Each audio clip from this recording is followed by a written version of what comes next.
पंचमुखी हनुमान की उत्पत्ति की कथा। ये कथा जुड़ी है महान ग्रंथ रामायण और भगवान हनुमान की अद्भुत लीला से। युद्ध के दौरान संकट। जब राम और रावण के बीच लंका में भीषण युद्ध चल रहा था, तब रावण का एक अत्यंत शक्तिशाली भाई था, अहिरावण। अहिरावण पाताल लोक का राजा था और मायावी शक्तियों में अत्यंत निपुण था। उसने रावण से कहा, यदि मैं राम और लक्ष्मण को पाताल लोक ले जाऊं तो युद्ध स्वतः समाप्त हो जाएगा। राम और लक्ष्मण का अपहरण। एक रात जब पूरी वानर सेना सो रही थी, अहिरावण ने साधु का रूप धारण किया और शिविर में प्रवेश कर गया। अपनी माया से उसने लक्ष्मण और राम को बेहोश कर दिया और उन्हें पाताल लोक ले गया।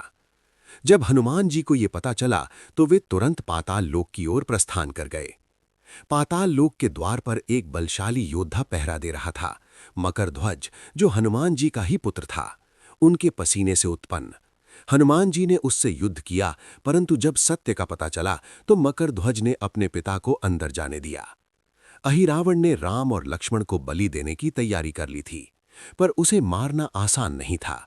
उसे अमरता का वरदान था कि जब तक 5 दिशाओं में जल रहे 5 दीपक एक साथ न बुझें, वो मारा नहीं जा सकता। दीपक 5 दिशाओं में थे: पूर्व, पश्चिम, उत्तर, दक्षिण, आकाश। एक ही समय में 5 दीपक बुझाना किसी एक मुख से संभव नहीं था। तभी हनुमान जी ने अपना दिव्य पंचमुखी रूप धारण किया। उनके 5 मुख थे: पूर्व दिशा हनुमान, दक्षिण दिशा नरसिंह, पश्चिम दिशा गरुड़, उत्तर दिशा वराह, ऊपर की ओर हयग्रीव। 5 मुखों से एक साथ उन्होंने फूंक मारी और 5 दीपक बुझा दिए। उसी क्षण अहिरावण की शक्ति समाप्त हो गई और हनुमान जी ने उसका वध कर दिया। अहिरावण के मरते ही उसके मायाजाल समाप्त हो गए। हनुमान जी ने राम और लक्ष्मण को मुक्त कराया और उन्हें सुरक्षित वापस युद्ध भूमि में ले आए।